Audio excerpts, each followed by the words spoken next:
ஒருவர் ஒன்றை கண்டுபிடித்தால் அது அவருடைய நாட்டுக்கு மட்டுமே சொந்தம் என்பது அல்ல. விமானத்தை கண்டுபிடித்தவர்கள் அவர்கள் நாட்டுக்கு மட்டுமே அதை பயன்படுத்தவில்லை. நச்சுயிர் கொல்லி மருந்துகளை கண்டுபிடித்தவர்கள் தாங்கள் மட்டுமே பயன்படுத்தினால் போதும் என்று கருதவில்லை. வானொலியை கண்டுபிடித்தவர்கள் நமக்கு மட்டும்தான் இது உபயோகப்பட வேண்டும் என்று நினைக்கவில்லை. அதை போல அறிவை இந்த மானுடத்தின் நன்மைக்காக மட்டுமல்ல, எல்லா உயிர்களின் நன்மைக்காகவும் பயன்படுத்த வேண்டும் என்பதுதான் புரட்சி கவிஞர் அறிவை விரிவு செய் என்று சொன்னதன் பொருள் என்பதை தெளிவுபடுத்த விரும்புகிறேன். அறிவு எங்கிருந்து தொடங்குகிறது?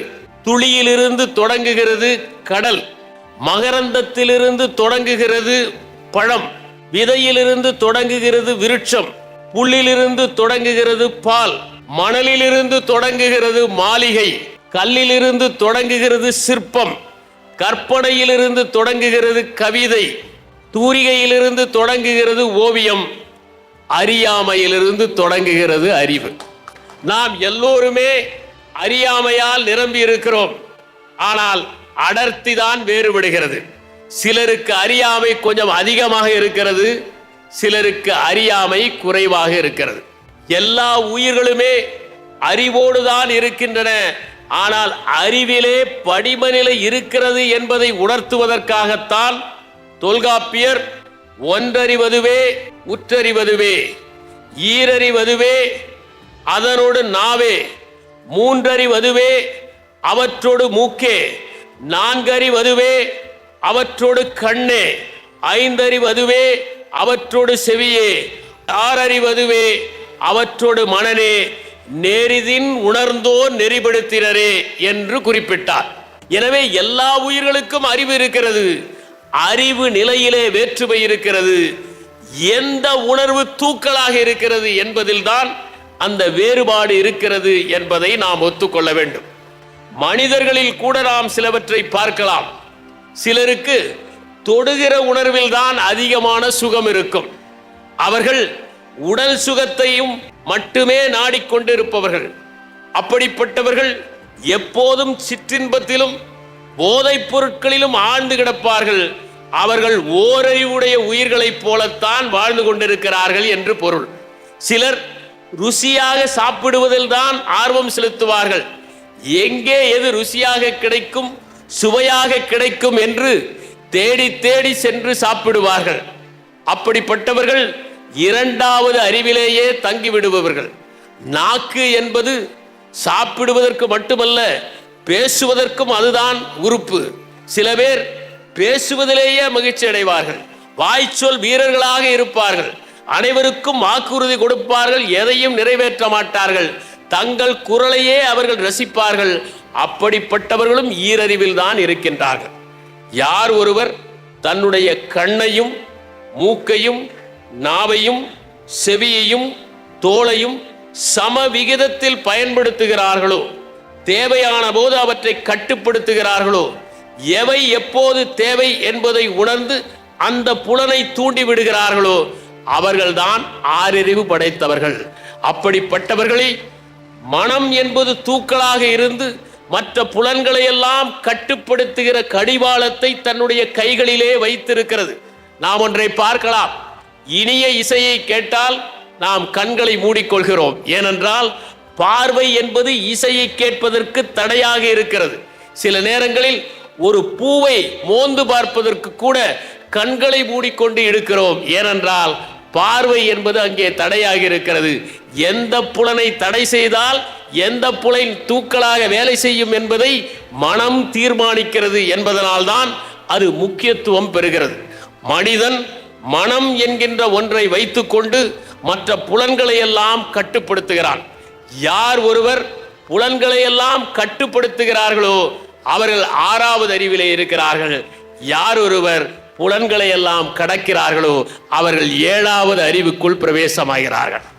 ஞானிகளும் மெய்ஞானம் அடைந்தவர்களும் விழிப்புணர்வு பெற்றவர்களும் ஆறு அறிவை கடந்து ஏழாவது அறிவுக்குள் பிரவேசித்தவர்கள் என்பதை நாம் உணர வேண்டும்.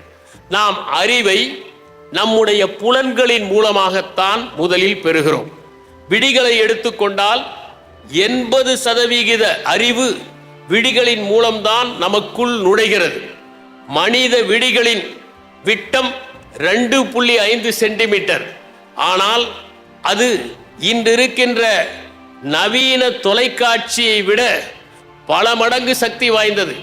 மனித விழியோடு இன்றிருக்கின்ற தொழில்நுட்பம் நிறைந்த தொலைக்காட்சியை ஒப்பிட்டால் அது கற்காலத்தில் மனிதன் இருப்பதை போன்றதுதான் என்று அறிஞர்கள் குறிப்பிடுகிறார்கள். நம்முடைய கண்களில் 31.7 கோடி செல்கள் இருக்கின்றன. நம்முடைய விழிகளை விட சில விலங்குகளின் விழிகள் தீட்சண்யம் மிகுந்தவையாக இருக்கின்றன.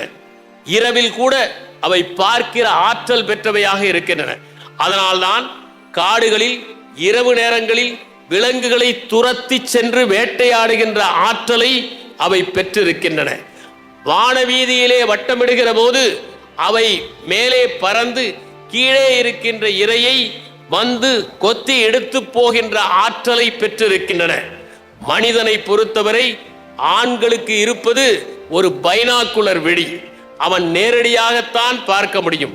ஏனென்றால் அவன் பழங்காலத்திலிருந்தே வேட்டையாடுகின்ற காரணத்தால் அவனுக்கு அந்த விழிகள் அமைந்தன. ஆனால் பெண்களுக்கோ பெரிஃபரல் ஐஸ் என்று சொல்லப்படுகின்ற பக்கவாட்டு பார்வை உண்டு. அவர்கள் ஆதி காலத்திலே பழங்களை எல்லாம் சேகரிக்கின்ற போது பின்னால் விலங்குகள் வருவார்களா என்பதை பார்த்து தங்களுடைய விழிகளின் பார்வையை வரையறை செய்து கொண்டதால் அவர்களுக்கு பக்கவாட்டு பார்வை. மான்களுக்கு இருப்பது பக்கவாட்டு பார்வை, புலிகளுக்கு இருப்பது நேர்கோட்டு பாதை.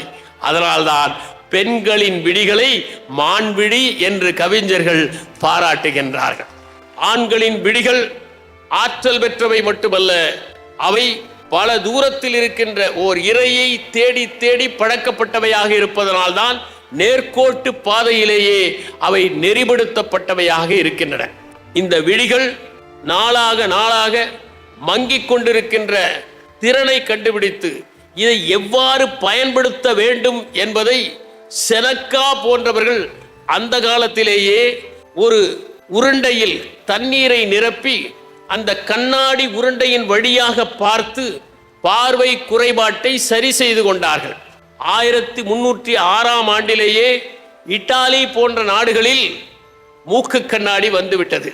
மார்க்கோ போலோ சீனத்திற்கு சென்றிருந்த போது அங்கே மூக்கு கண்ணாடி போட்டுக்கொண்டு சீனர்கள் எல்லாம் இருந்தார்கள் என்று தன்னுடைய குறிப்பிலே எழுதியிருக்கிறார். கண்களை பொறுத்தவரை எப்போதுமே அது நீரினால் நனைந்து கொண்டே இருக்க வேண்டும். இல்லாவிட்டால் அது பார்வையினால் பாதிக்கப்படும். அதனால்தான் இன்று கூட தொடர்ந்து கணனியை பார்த்து கொண்டே இருக்கிறவர்களுக்கு கண்ணீர் திரவம், டியர் டிராப்ஸ் என்கின்ற ஒன்றை கொடுத்து அவ்வப்போது போட்டுக்கொள்ள சொல்கிறார்கள். நாம் எல்லோருமே எல்லா நேரங்களிலுமே கண்ணீர் சிந்தி கொண்டுதான் இருக்கிறோம். ஆனால் அது நம்முடைய பக்கவாட்டிலே இருக்கின்ற குழாய்களின் வழியாக வடிந்து போய் விடுகிறது. எப்போது உணர்ச்சியால் தூண்டப்படுகிறோமோ அப்போதுதான் அதிகமான கண்ணீர் சுரக்கிறது. அதனால் அது வழிந்து ஓடுவதை பார்க்கிறோம். கண்ணீர் வடிகிற போது நம்முடைய உடலிலே பதற்றத்தினால் ஏற்படுகின்ற சில மோசமான வேதியியல் பொருட்கள் நீக்கப்படுவதால் தான் அழுத பிறகு மனிதனுக்கு அமைதி கிடைக்கிறது என்று குறிப்பிடுகிறார்கள். விழிகளில் நரைக்காத ஒன்று கண்ணிமைகளில் இருக்கின்ற முடிகள் தான். அவை எவ்வளவு வயதானாலும் நரைப்பதே இல்லை என்று விஞ்ஞானிகள் கண்டுபிடித்திருக்கிறார்கள். கண்கள் தோற்று போகுகிற போது வெற்றி பெறுகிறது மூக்கு. குழம்பு ஊசி போனதா என்பதை கண்களால் அடையாளம் காண முடியவில்லை, மூக்கு நமக்கு உணர்த்தி விடுகிறது. அதனால்தான் ருசியான உணவை நாக்குக்கு பரிந்துரை செய்ய மூக்கே முன்னுரை வழங்குகிறது என்பதை உணர வேண்டும். ஓர் அறையிலே ஏதாவது ஒரு மூலையில் எலி சித்து கிடந்தால் அது கண்களுக்கு தெரிவதில்லை, மூக்குதான் நமக்கு எலி செத்து கிடக்கிறது என்பதை உணர்த்துகிறது. நம்முடைய மூக்கு ஒன்றும் பெரிய ஆற்றல் உடையதல்ல. நான் ஏற்கனவே குறிப்பிட்டதைப் போல ஒவ்வொரு அறிவில் ஒவ்வொரு உயிர் உயர்ந்து நிற்கிறது. நம்முடைய மூக்கிலே இருக்கின்ற அந்த செல்களைப் போல 40 மடங்கு செல்கள் நாயினுடைய மூக்கிலே இருக்கிறது. அதனால்தான் நாய்கள் எளிதில் மோப்ப சக்தியுடன் எதையும் கண்டுபிடித்து விடுகின்ற ஆற்றல் பெற்றவையாக இருக்கின்றன. மனிதனுக்கு ஏன் இவ்வளவு புடைத்த மூக்கு என்றால், யாராவது குத்தினால் கண்கள் பாதிக்கப்படக்கூடாது என்பதற்கு கேடயமாக இந்த மூக்கு இருக்கிறது. மூக்கினுடைய வேலை மோந்து பார்ப்பது மட்டுமில்லை, ஒரு நாளைக்கு 500 கன அடி காற்றை சுத்திகரித்து அது நம்முடைய உடலுக்குள் அனுப்புகின்ற வேலையையும் செய்து கொண்டிருக்கிறது. பெண்கள் அதிக மோப்ப சக்தி உள்ளவர்களா, ஆண்கள் அதிக மோப்ப சக்தி உள்ளவர்களா என்று ஒரு பரிசோதனை வைத்தார்கள். அதில் இருவரையும் கண்களை கட்ட வைத்து அவருடைய குழந்தைகளை இன்னொரு அறையிலே படுக்க வைத்தார்கள். பெண்கள் ஆண்கள் இருவரும் சென்று தங்களுடைய குழந்தைகளுடைய வாசனையை வைத்து தங்களுடைய குழந்தையை தேர்ந்தெடுக்க வேண்டும். பெண்கள் 100% கண்டுபிடித்தார்கள், ஆண்கள் 50% தான் கண்டுபிடித்தார்கள். அதனால் பெண்களுக்கு இந்த மோப்ப சக்தி அதிகமாக இருக்கிறது. குழந்தைகளை அவர்களால் கண்டுபிடிக்க முடியும் என்பதை அறிந்திருக்கிறார்கள். நல்ல உணவாக இருந்தாலும் அது மணமாக இருந்தால்தான் மக்கள் உண்பார்கள். நீங்கள் மூக்கை பிடித்து கொண்டு உண்டால் மூக்கு பிடிக்க உண்ண முடியாது. ஏனென்றால் வாசனை தான் உங்களை அதிகம் உண்பதற்கு வழிவகுக்கிறது. காது கேட்காமல் இருப்பதும் கண்கள் பார்க்க முடியாமல் இருப்பதும் மனித வாழ்க்கையில் பார்க்கிறோம். ஆனால் அரிதாகத்தான் மோப்ப சக்தி மனிதனுக்கு குறைந்து போகிறது. அது மூளையிலே ஏற்படுகிற ஒரு பாதிப்பால் அதற்கு அனாஸ்மியா என்று பெயர். கோவிட் நேரத்தில் பலருக்கும் இந்த மோந்து பார்க்கிற சக்தி மறைந்து விட்டது. இன்னும் சிலருக்கு பாதிதான் வந்திருக்கிறது என்று சொல்கிறார்கள். அவர்களை பார்த்தால் கோவிடிற்கு பிறகு நிறைய இளைத்திருப்பார்கள். அதனால் ஒன்றும் உடற்பயிற்சியினால் அல்ல, மூக்கு பிடிக்க சாப்பிட முடியாததனால். ஏனென்றால் உணவு மூக்குக்கு பிடிக்காததனால். நம்முடைய வாய் மற்ற விலங்குகளிலிருந்து வேறுபட்டது. நம்முடைய உதடுகள் தான் முன்னே துருத்தி கொண்டிருக்கின்ற உதடுகள். நம்முடைய பற்கள் மிகவும் சக்தி வாய்ந்தவையாக இருக்கின்றன. ஒரு காலத்தில் அதிகம் இனிப்பு சாப்பிடுவது என்பது அந்தஸ்தின் அடையாளமாக கருதப்பட்டது. அப்படிப்பட்டவர்களுடைய பற்கள் கருப்பாகிவிடும். முதலாம் ராணி எலிசபெத்துக்கு அப்படி பற்கள் எல்லாம் கருப்பாகிவிட்டன. அதனால் அந்தஸ்தின் அடையாளம் என்று கருதி கொண்டு இங்கிலாந்தில் இருக்கிற பெண்கள் எல்லாம் பற்களுக்கு செயற்கையாக கருப்பு சாயம் பூசிக்கொண்டார்கள். அப்படிப்பட்ட ஒரு நிலைமை இருந்தது. மனிதர்கள் சாப்பிடுகிற உணவு எப்படி பற்களை பாதிக்கிறது என்பதற்கு ஓர் உதாரணம். காட்டிலே உள்ளே இருக்கிற சிம்பன்சிகளுடைய பற்கள் பளிச்சென்று இருக்கின்றன. ஆனால் நகரத்தில் வந்து மனிதர்கள் எரிகிற உணவுப் பொருட்களை சாப்பிடுகிற சிம்பன்சியின் பற்களோ சேதப்பட்டு விடுகின்றன. தூய காய்கறியையும் பழங்களையும் சாப்பிடுகிற பற்கள் எப்போதும் ஆரோக்கியமாக இருக்கின்றன என்று விஞ்ஞானிகள் சொல்கிறார்கள். மனித உறுப்புகளிலேயே அதிக பாவப்பட்டது இந்த காதுதான். இத்தனைக்கும் பெண்கள் அதை முடியிலே மறைத்துக் கொள்கிறார்கள். இருந்தாலும் 7000 ஆண்டுகளாக இந்த காதுகளை அவர்கள் குத்தி கொண்டே இருக்கிறார்கள். காதுகள் மற்ற விலங்குகளைப் போல சக்தி வாய்ந்த உறுப்புகளாக இல்லை. உதாரணமாக மற்ற மான்கள் போன்றவற்றிற்கு காதை எங்கு வேண்டுமானாலும் திருப்பிக் கொள்ள முடியும். மனிதர்களால் அப்படி திருப்பிக் கொள்ள முடியாது. இருந்த இடத்திலிருந்தே நீங்கள் ஒலிகளை கேட்க வேண்டும். அதனால்தான் கண்கள் சென்று பற்றும் பொறி, காது நின்று பற்றும் பொறி என்று இரண்டையும் வேறுபடுத்தினார்கள். மான்களின் காதுகளோ அல்லது முயல்களின் காதுகளோ ஓசை வருகிற பக்கம் திருப்பக்கூடிய சக்தியை பெற்றதாக இருக்கின்றது. இன்னும் சில விலங்குகள் மனிதர்களை விட சக்தி வாய்ந்த கேட்கும் உறுப்பை பெற்றிருக்கின்றன. உதாரணமாக வௌவால்கள் இரவு நேரத்தில் அல்ட்ராசானிக் அலைகளை அனுப்பி எதிரே சுவர் இருக்கிறதா என்பதை தெரிந்து கொண்டு லாபகமாக பறக்கின்றன. யானைகளுக்கு இன்ஃப்ரா சவுண்ட் என்கின்ற ஒன்றை கேட்டு அதற்கேற்ப தன்னுடைய மொழியில் மற்ற யானைகளுக்கு தகவலை பரிமாற முடியும். இந்த சக்திகள் எல்லாம் மனிதனுக்கு இல்லை. சிறு வயதில் 30,000 ஹெர்ட்ஸ் வரை ஒரு குழந்தை கேட்கிற ஆற்றலை பெறுகிறது. பிறகு 11 வயதில் 20,000 குறைகிறது. பிறகு அது 60 வயதுக்கு மேல் 12,000 குறைந்து விடுகிறது. இப்படி காது கேட்கின்ற திறன் குறைந்து கொண்டே போகிறது. எல்லாருடைய காதிலும் இந்த இடத்திலே ஒரு சின்ன புடைப்பு இருக்கிறது. இதற்கு பெயர் டார்வின் பாயிண்ட் என்று பெயர். பரிணாம வளர்ச்சியில் மிச்ச சொச்சம் இருப்பது அந்த சின்ன ஒரு புடைப்பு ஒன்றுதான் என்பதை நாம் அறிந்து கொள்ள வேண்டும். காதுக்குள்ளே 4000 செருமினஸ் கிளான்ஸ் என்பது இருக்கிறது. அவை சுரக்கிற அந்த மெழுகு போன்ற ஒன்றால் தான் பூச்சிகள் காதுக்குள் போய் சேதப்படுத்தாமல் இருக்கிறது. அதனால் காதுகளை கண்டபடி குடையாமல் இருப்பது மிகவும் நல்லது. ஏனென்றால் இயற்கையாக பார்த்து பூச்சிகளை வராமல் இருப்பதற்காக அதை செய்கிறது. உங்கள் காதையும் குடையாதீர்கள், உங்கள் வீட்டில் இருப்பவர்கள் காதையும் எதையோ சொல்லி குடையாமல் இருப்பது இன்னும் அவர்களுக்கு நல்லதாக இருக்கும்.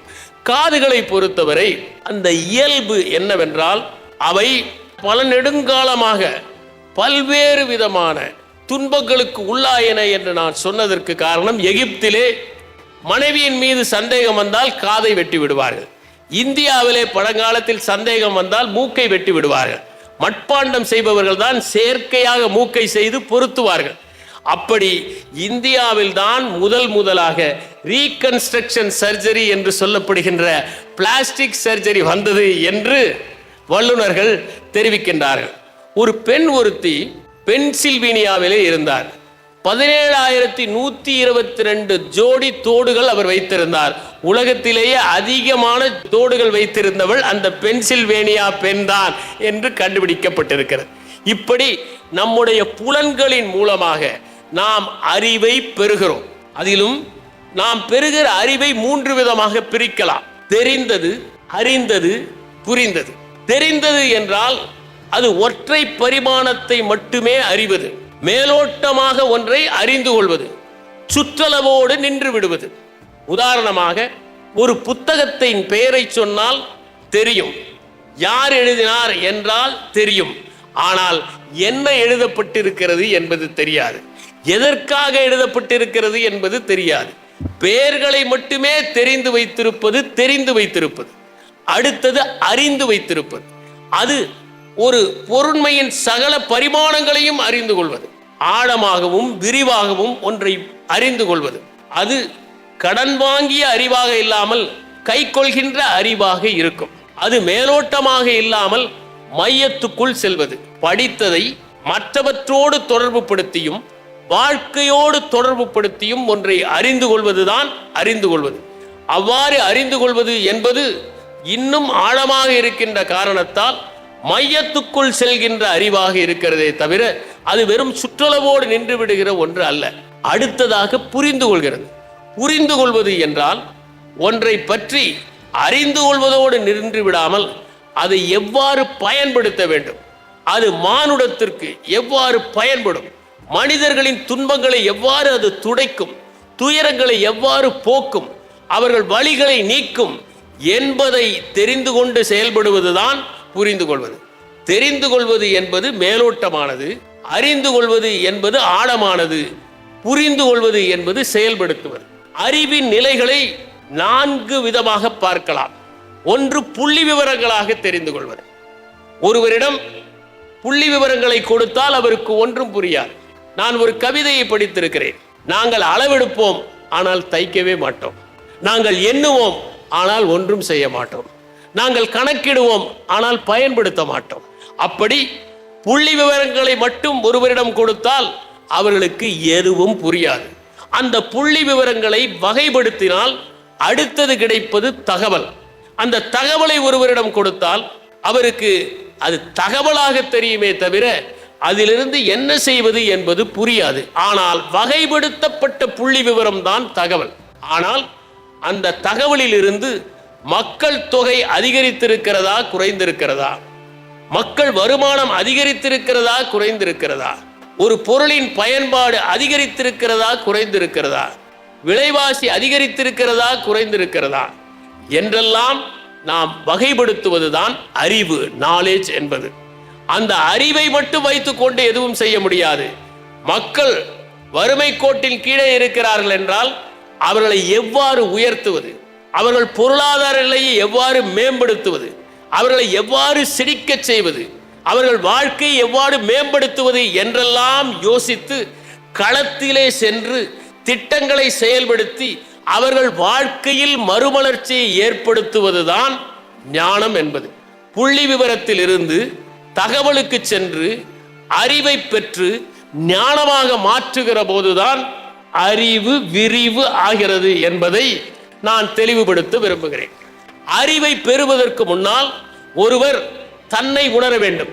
தன்னை உணர ஏதும் கேடில்லை என்று திருமூலர் குறிப்பிட்டிருக்கிறார். சாக்ரட்டிஸ் சொன்னார், உன்னையே நீ அறிவாய் என்று சொன்னார். தன்னை ஒருவன் அறிகிற போதுதான் உலகத்தை அறிய முடியும். தன்னை அறியாமல் உலகத்தை அறிய முற்படுவது என்பது கைகள் அழுக்காக வைத்துக்கொண்டு மற்றவற்றை சுத்திகரிக்க நினைப்பதைப் போல. கைகள் சுத்தமாக இருந்தால்தான் மற்றவற்றை நாம் தூய்மைப்படுத்த முடியும். அதை போல எவன் ஒருவன் தன்னை உணர்கிறானோ அவன்தான் மற்றவற்றை தெளிவாக அறிய முடியும். தன்னுடைய பலவீனங்களை, தன்னுடைய பலத்தை, தன்னுடைய அறியாமையை அறிந்து கொள்கிற போதுதான் அவன் அறிவை பெறுவதற்கு தொடங்குவான் என்பதை நாம் உணர வேண்டும். அடுத்ததாக மனத்தேற்றம் என்பது தியரி ஆஃப் மைண்ட் என்கின்ற ஒன்று. இந்த தியரி ஆஃப் மைண்ட் என்றால் என்ன என்பதை நாம் முதலில் புரிந்து கொள்ள வேண்டும். நான் நினைப்பதை போலவே நீங்கள் நினைக்க வேண்டியதில்லை. நீங்கள் ஒன்று நினைக்கலாம், நான் ஒன்று நினைக்கலாம். நீங்கள் தவறான எண்ணங்களின் பால் வழிநடத்தப்படலாம். நீங்கள் உங்கள் நோக்கங்களை வைத்துக்கொண்டு செயல்படலாம் என்பதை உணர்வதுதான் தியரி ஆஃப் மைண்ட். இது ஒரு குழந்தைக்கு 3 வயதில் தான் தொடங்குகிறது. 5 வயதின் போது அந்த குழந்தை நாம் நினைப்பது வேறு, அவர்கள் நினைப்பது வேறு என்பதை புரிந்து கொள்கிறது. இதை விலங்குகளிடம் செய்த போது சிம்பன்சிகளிடம் இதை முதலில் செய்தார்கள் என்பதை ராபர்ட் சப்போல்ஸ்கி குறிப்பிடுகிறார். இந்த ராபர்ட் சப்போல்ஸ்கி தான் வரிக்குதிரைகளுக்கு ஏன் வயிற்றுப்புண் வருவதில்லை என்கிற ஒரு புத்தகத்தை எழுதினார். மனிதர்கள் தொடர்ந்து பதற்றப்பட்டு கொண்டே இருக்கிறார்கள், அதனால் தான் வயிற்றுப்புண் வருகிறது என்பதை வரிக்குதிரைகளுக்கு ஏன் வயிற்றுப்புண் வருவதில்லை என்கிற நூலில் எழுதினார். அவர் சொன்னார், சிம்பன்சிகளுக்கும் இந்த மனம் பற்றிய கோட்பாடு உண்டு. 2 சிம்பன்சிகளை போட்டு ஒரு சின்ன சிம்பன்சியிடம் முன்னால் ஒரு வாழைப்பழத்தை போட்டால் கண்ணாடி அறையால் அவற்றை பிரித்திருந்தால் அந்த வாழைப்பழத்தை அது எடுக்காது. ஏனென்றால் பெரிய சிம்பன்சி வெளியே வந்தால் பீத்து எடுத்துவிடும் என்பது அதற்கு தெரியும். ஆனால் மரத்தடுப்பு போட்டால் எடுத்து வாழைப்பழத்தை சாப்பிடுகிறது. இதிலிருந்து அதற்கு மனம் என்ற கோட்பாடு உண்டு என்பதை கண்டுபிடித்தார்கள். அதை போலவே டால்பின்களை பார்க்கிற போது அவற்றிற்கு மனம் என்ற கோட்பாடு மட்டுமல்ல, கூட்டு முயற்சி, ஒன்றாக இயங்குகிற முயற்சி ஆகியவையெல்லாம் இருக்கின்றன என்று கண்டுபிடித்தார்கள். அதனால்தான் கிரேக்கத்திலே ஒரு புனைவியல் இருக்கிறது. ஏரியான் என்கின்ற ஓர் இசைக்கலைஞன், அவன் ஒரு இசை போட்டியிலே கலந்து கொண்டு கை நிறைய பரிசுகளை வாங்கி கொண்டு கப்பலிலே வருவான். கப்பலிலே இருக்கிற கொள்ளைக்காரர்கள் அவனை கடலிலே தள்ளி விடுவார்கள். அவன் நான் ஒரு பாட்டு பாடிவிட்டு கீழே குதிக்கிறேன் என்று அவர்களிடம் மன்றாடுவான். அவர்களும் அவனுக்கு அந்த அனுமதியை தருவார்கள். பரிசு பொருள்களை அபகரித்துக் கொள்வதற்குத்தான் இதை செய்கிறார்கள்.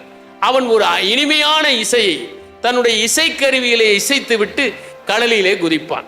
அவன் இசையை கேட்டு டால்பின்கள் எல்லாம் அவனை சுமந்து வந்து கரை சேர்க்கின்றன.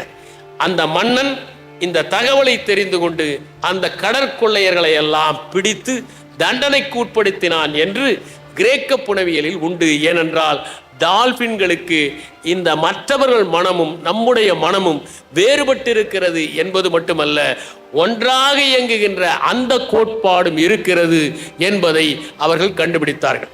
சாலி ஆனி பரிசோதனை என்கின்ற ஒன்று உளவியலில் மிகவும் பிரசித்தம். சாலி என்கின்ற ஒரு பெண் குழந்தை தன்னுடைய பொருளை ஒரு பெட்டியில் வைக்கிறது. அது வைத்துவிட்டு போய்விடுகிறது. அடுத்ததாக ஆனி என்கிற குழந்தை வந்து அந்த பொருளை எடுத்து ஒரு கூடையிலே வைத்து விடுகிறது. இப்போது ஒரு குழந்தையை பார்த்து மீண்டும் அங்கே வருகிற சாலி பொருளை எங்கே தேடுவாள் என்று கேட்டால், அது கூடையில் என்று சொன்னால் அதற்கு இன்னும் மனம் என்கின்ற கோட்பாடு உருவாகவில்லை என்று பொருள். அது பெட்டியில்தான் தேடும் என்று சொன்னால் மனம் என்ற கோட்பாடு உருவாகி இருக்கிறது என்று பொருள். அறிவை பற்றி திருவள்ளுவர் என்ன சொல்கிறார் என்பதை நாம் சிந்திப்பது மிகவும் முக்கியம். அறிவை பொறுத்தவரை திருவள்ளுவர் அறிவுடைமை என்று 10 குறட்பாக்களை எழுதியிருக்கிறார். 43வது அதிகாரத்தில் இந்த அறிவுடைமை வருகிறது. அதிலே முதல் குறட்பாவில் அவர் சொல்வது அறிவு அற்றம் காக்கும் கருவி. எவன் ஒருவன் அறிவோடு இருக்கிறானோ அவன் கேடுகளை எல்லாம் தவிர்த்து விடுவான். அதே நேரத்தில் அழிக்க முடியாத ஒன்றாக இருப்பது அறிவு என்று குறிப்பிடுகிறார். அறிவு எல்லோருக்கும் இருக்கிறது, ஆனால் யார் பயன்படுத்துகிறார்கள் என்பதை பொறுத்துத்தான். சிலர் பயன்படுத்துகிறார்கள், பலர் பத்திரப்படுத்துகிறார்கள் என்பதுதான் அவர்களுக்குள் இருக்கிற வேறுபாடு. எனவே அறிவை நாம் கேடுகளை தவிர்க்கின்ற ஒன்றாக பயன்படுத்த முடியும். அடுத்த குறட்பாவில் நன்றின் பால் உய்ப்பது அறிவு என்கிறார். அறிவு என்பதே நல்லவற்றிற்காகத்தான் பயன்படுத்தப்பட வேண்டும். அதை விட்டுவிட்டு தீய நோக்கங்களுக்காக பயன்படுத்தினால் அது பிறழ்ந்த அறிவு, பெர்வர்டட் இன்டெலிஜென்ஸ் என்று சொல்வார்கள், பிறழ்ந்த அறிவாக மாறிவிடும். அது மனிதர்களை அழிப்பதற்காக, மனிதர்களை சிதைப்பதற்காக, பொருட்களை உடைப்பதற்காக, மானுடத்தை சீர்குலைப்பதற்காக பயன்பட்டால் அது நன்றின் பால் உய்ப்பது அறிவல்ல. எனவே அறிவு என்பதே நல்ல நோக்கங்களுக்காக பயன்பட வேண்டியதாகத்தான் இருக்க வேண்டும் என்று திருவள்ளுவர் சொன்னார். மூன்றாவதிலே ஓர் அறிவியல் நுட்பத்தோடு சொல்கிறார். அதுதான் எப்பொருள் யார் யார் வாய் கேட்பினும் அப்பொருள் மெய்ப்பொருள் காண்பதறிவு. இன்னொரு குறளிலே எப்பொருள் எத்தன்மை தாயினும் அப்பொருள் மெய்ப்பொருள் காண்பதறிவு என்று குறிப்பிடுகிறார். எப்பொருள் யார் யார் வாய், நமக்கு வேண்டியவர்கள் ஒருவர் சொன்னால் அதை நாம் ஏற்றுக்கொள்ள வேண்டியதில்லை. ஆங்கிலத்தில் ஹேலோ எஃபெக்ட் என்று ஒன்று உண்டு. உதாரணமாக, சிவப்பாக இருந்தால் அவர் பொய் சொல்ல மாட்டார் என்று நினைப்பவர்கள் உண்டு. கை வைத்த பனியன் போட்டால் அவர் நல்லவர் என்கின்ற கருத்து உண்டு. இவையெல்லாம் அந்த ஒளிவட்ட விளைவினால் வருகின்ற ஒன்று.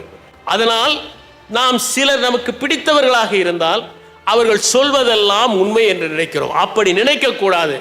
அவர்களே சொன்னாலும் அதில் உண்மை இருக்கிறதா என்று பார்க்க வேண்டும். நம் அறிவுக்கு பொருந்துகிறதா, பகுத்தறிவுடன் அது ஒத்துப்போகிறதா என்பதை பார்க்க வேண்டும்.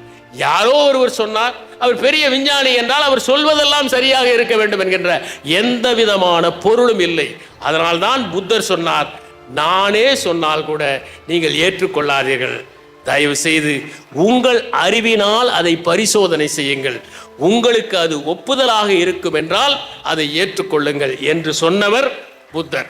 திருவள்ளுவர் கூட எப்பொருள் யார் யார் வாய் கேட்பினும் அப்பொருள் மெய்ப்பொருள் காண்பதறிவு என்று சொல்வது, நான் சொன்னதை கூட நீங்கள் மெய்ப்பொருளாக ஏற்றுக்கொள்ள வேண்டியதில்லை, நீங்கள் உங்கள் அறிவை பயன்படுத்துங்கள் என்று சொல்வதற்காகத்தான். நாம் இதிகாசத்திலே பார்த்திருக்கிறோம், யுதிஷ்டிரன் சொன்ன ஒரே காரணத்தால் அஸ்வத்தாமன் இறந்து விட்டதாக நினைத்துதான் இளைத்து போய் குன்றி போய் துரோணர் மரணத்தை தழுவுகிறார். அவர் யுதிஷ்டிரர் சொல்லி இருந்தாலும் அஸ்வத்தாமன் உயிருடன் இருக்கிறானா என்று களத்தில் சென்று பார்த்திருந்தால் உயிரிழந்திருக்க வேண்டிய அவசியமில்லை. ஆனால் களத்துக்கு செல்லாமல் விட்டுவிட்டார். அதனால்தான் அதிகாரிகள் களத்துக்கு செல்ல வேண்டும் என்பது மிகவும் முக்கியம். சரிபார்க்க வேண்டும். ஏனென்றால் சார்நிலை அலுவலர்கள் சொல்லுகிற புள்ளி விவரம் எல்லாம் சரியாக இருக்க வேண்டும் என்பதில்லை. அவர்கள் கடைக்கால் அளவிற்கு கட்டடம் வந்தால் கூரை போட்டு விட்டது என்று ஆய்விலே சொல்லுவார்கள். அதை அவ்வப்போது சரிபார்க்க வேண்டும். சரிபார்த்தால்தான் அது உண்மையா என்பது நமக்கு தெரியும். எப்பொருள் எத்தன்மை தாயினும் என்பது ராமாயணத்திலே வருகிறது.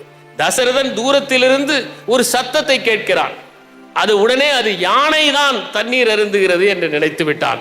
அவன் அருகே சென்று பார்த்திருந்தால் யானை அந்த தண்ணீரை அருந்தவில்லை. ஒரு சிறுவன் தன் பெற்றோருக்காக தண்ணீரை மொண்டு கொண்டு செல்கிறான் என்பதை தெரிந்து வைத்திருப்பான். எனவே இந்த இரண்டு குறட்பாக்களும் அறிவை வெளிப்படுத்துகின்றமாக இருக்கின்றன. அறிவின் பயன் என்ன? நான் படித்திருக்கிறேன், நிறைய தெரியும், என் பெயருக்கு பின்னால் பட்டங்கள் இருக்கின்றன. நான் பலரை பார்த்திருக்கிறேன். அவர்கள் தன்னுடைய பெயர் அட்டையை கொடுப்பார்கள். பின்பக்கம் நிறைய படிப்புகள் எல்லாம் இருக்கும். நிறைய படித்திருக்கலாம். ஆனால் நீங்கள் படித்ததை மற்றவர்களுக்கு புரிகிற மாதிரி எளிதாக சொல்லாவிட்டால் அதனால் என்ன பயன்? சரி, அடுத்தவர்கள் சொல்வதை நீங்கள் புரிந்து கொள்ளாவிட்டால் அதனால் என்ன பயன்? அதனால்தான் திருவள்ளுவர் சொல்லுகிறார், அறிவு என்பது நீங்கள் படித்ததை அடுத்தவர்களுக்கு புரிகிற வகையில் எளிமையாக சொல்ல வேண்டும். அதே நேரத்தில் மற்றவர்கள் சொல்வதை எல்லாம் நீங்கள் புரிந்து கொள்ள வேண்டும். என் பொருளை செலவாக சொல்லி செய்தல் பிறன் வாய் நுண்பொருள் காண்பதறிவு என்று சொல்லுகிறார். அதற்கு பிறகு அவர் கூறுகிறார், அறிவுடையவர்கள் மிக மகத்தான மனிதர்களை, மேன்மையானவர்களை தனதாக்கி கொள்வார்கள். அதுதான் அறிவினுடைய நோக்கம். நாம் மேன்மையானவர்களை எல்லாம் நம் பக்கம் இழுத்து கொள்ள வேண்டும். இன்னொன்றையும் சொல்லுகிறார்கள், அறிவுடையவர்கள் மேன்மக்களோடு சேர்ந்து ஒழுகுவார்கள். அவர்களுடைய குணங்களை பார்த்து அவர்களைப் போல நாமும் பழக வேண்டும் என்றும் அவர்களைப் போல நாம் நம்மை மேம்படுத்திக் கொள்ள வேண்டும், மெருகேற்றிக் கொள்ள வேண்டும் என்று அவர்கள் நினைத்து செயல்படுவார்கள். அவர் இன்னொன்றையும் கூறுகிறார், அறிவுடையவர்கள் எப்போதுமே அஞ்ச வேண்டியதற்கு அஞ்சுவார்கள். அவர்கள் பயப்பட வேண்டியதற்கு அஞ்சித்தான் தீர வேண்டும். தன் நேர்மைக்கு ஒரு பங்கம் வரும் என்றால் தூய்மைக்கு ஓர் இழுக்கு வரும் என்றால், தன் பெயருக்கு ஓர் களங்கம் வரும் என்றால் அதற்கு அஞ்சித்தான் சீர வேண்டும், அஞ்சாமல் இருக்க முடியாதற்கு அதற்கு அஞ்ச வேண்டும் என்று குறிப்பிடுகிறார். இறுதியாக சொல்கிறார், அறிவுடையவர்கள் எல்லாம் உடையவர்கள். அறிவில்லாதவர்களிடம் எல்லாம் இருந்தாலும் அவர்கள் எதுவும் இல்லாதவர்கள் ஆகிவிடுவார்கள். நாம் பார்க்கிறோம், சிலர் நிறைய செல்வம் வைத்திருப்பார்கள், பெற்றோரிடமிருந்து அவர்களுக்கு வந்திருக்கும். ஆனால் அதை எவ்வாறு பயன்படுத்துவது என்கின்ற அறிவு இல்லாத காரணத்தால் அடுத்த தலைமுறையிலேயே அவர்கள் ஏழ்மையை தழுவுவதாக ஆகிவிடும். அதனால்தான் அறிவு உள்ளவன் கிடைத்ததை பெருக்க தெரிந்தவன். அது மட்டுமல்ல, அறிவு உடையவன் குறைந்ததை வைத்துக் கொண்டே மகிழ்ச்சியாக வாழ்வதற்கும் தெரிவான். ஏனென்றால் அவனுடைய அறிவு இந்த உலகத்தில் இருக்கின்ற எல்லாவற்றையும் பார்த்து மகிழ்ச்சி அடைய பயன்படுமே தவிர, பணம் ஈட்டுவது ஒன்றுதான் வாழ்க்கை என்கின்ற எண்ணத்தை ஒருபோதும் ஏற்படுத்தாது. அதனால்தான் அறிவுடைய எல்லாம் உடையார் என்று குறிப்பிட்டார். இப்படி திருவள்ளுவர் 10 குறட்பாக்களில் அறிவுக்கான தெளிவை கூறியிருக்கிறார்.